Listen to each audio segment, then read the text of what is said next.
mianatra eo a-tongotry Jesosy isan'andro.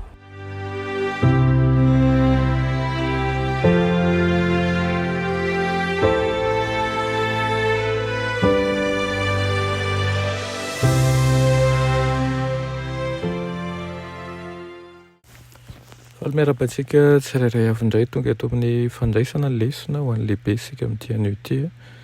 Inoko fa mitondra hery ho anao mandrakariva amin'ny fahafantarana ny fahamarinana, ka izany nanosika antsika mba vita hianatra sy handinika azy isan'andro. No anderatsika ny amin'ny lesona anio dia vavakisika. Anay tsara indrindran-danitra mbola faly ny fonay, mbola afaka miantso ny anaranao amin'izao fotoana izao. Misaotra anao ihany koa izay nitaonanay mandrakariva handinika ny fahamarinana avy amin'ny soratra masina. Misaotra anao ihany koa izay manambara anay ny marina hatrany. Tahirizy ny fonay aoka ny ratsy rehetra tsy hanana anjara eto amin'ity fotoana izay ianarana ny teninao ity, ka rehetra tsy avy aminao anie hoe soronao ankehitriny amin'ny anaran'i Jesosy. Amen. Lohateny lesonantsika androany dia manao hoe miomana ho amin'ilay fotoana. Na dia nino ny ahita ny fiverenan'ny Kristy ara-pakiteny, maso reny sofina ary be voninahitra aza ireo mpanavao fivavahana protestanta, dia niova miandalana ny fahatakarany izany fahamarinana ara-baiboly izany.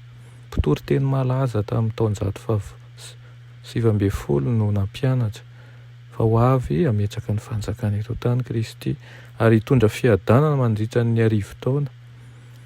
Nahatonga torimaso ara-panahy sy firehana amin'ny fanoloran-tena anaraka an'ireo foto-kevitra ara-panahy feno fahendrena izany. Toy izany ihany koa tsy takatr'ireo mpianatry Kristy ny toetra ny fiavian'ny Mesia. Ny hevitra izy ireo fa ho tonga tahaka ny jeneraly mpandresy izay hanapaka ny ziokan'ny fanandevozan'ny Romanina izy, fa tsy tahaka n'ilay hanafaka azy ireo amin'ny fanamelohana sy ny fatoran'ny fahotana.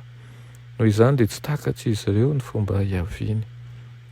Rehefa teraka teto tany tao amin'ny fihinanam-bilon'ny Betlehem Kristy, dia vitsy ihany nahafantatra ny fiaviany. Saingy amin'ny fiaviany fanondroany dia ny maso rehetra no ahita azy, ny sofina rehetra no handre ny feon'ny trompetra amin'ny fiaviany. Ahita ny voninahiny ny olona tsirairay, aoka izany isika tsy ho voafitaka. Mazavain'ny soratra masina mazava tsara ireo toe-javatra manodidina ny fiaviany. Ny anankiray amin'ny afatra mezinezina sy be voninahitra indrindra ambara amin'ny Baiboly dia ilay momba ny fiverenan'ny Kristy fanondroany mba hameno ny asa lehibe ny fanavotana. Ho an'ny zanak'Andriamanitra izay navela hitoetra ela tokoa teto amin'ity lohasaloko ny fahafatesany ity, dia misy fanantenana sarobidy teraka fifaliana amin'ny teny fikasana momba ny fisehoan'ilay fananganana ny maty sy fiainana izay ampody ilay nindroahana. Ny fodim-potoana momba ny fiverenan'i Jesosy fanondroany no fanalahidin'ny hevitra ny soratra masina rehetra. Hatramin'ny andro an'izay nandiavan'ireo mpivady voalohany an'ilay lalam-pahoriana niala ny Edena, dia efa niandry ny fiavian'ilay nampanantenaina izay hanamotrana ny herin'ny mpanjingana sy hamerina azy ireo indray ho amin'ilay paradisa efa very ireo zanaky ny finoana. Fanao ny Luther Warren, mpitarika iray adventista tany am-boalohany, ny milaza amin'ny tanora hoe ny hany fomba ahavonina antsika ho amin'ny fiavian'i Kristy dia ny mivonina sy ny mitoetra ho vonina.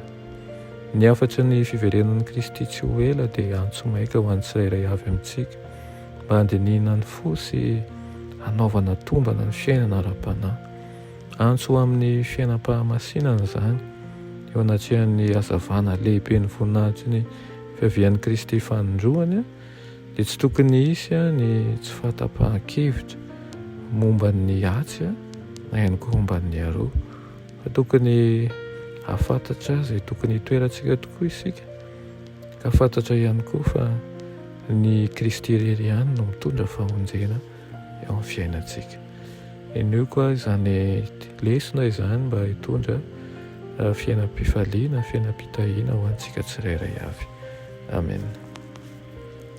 anay tsara indrindra mbola velompisaoranao zay iny amin'izany teninao zany, dia mangataka aminao zay mba volenao faharetana sy fikirizana ao anatinay, ka vita hitory ny afatrao zay arahana mpiaretana, anapaharetana sy fiafiana ihany koa eo am-panatanterahana ny afatrao. Ombanay amin'izay rehetra atao ary aoka ny eo voninahitry ny anaranao rery ihany zany, anaran'i Jesosy, amen.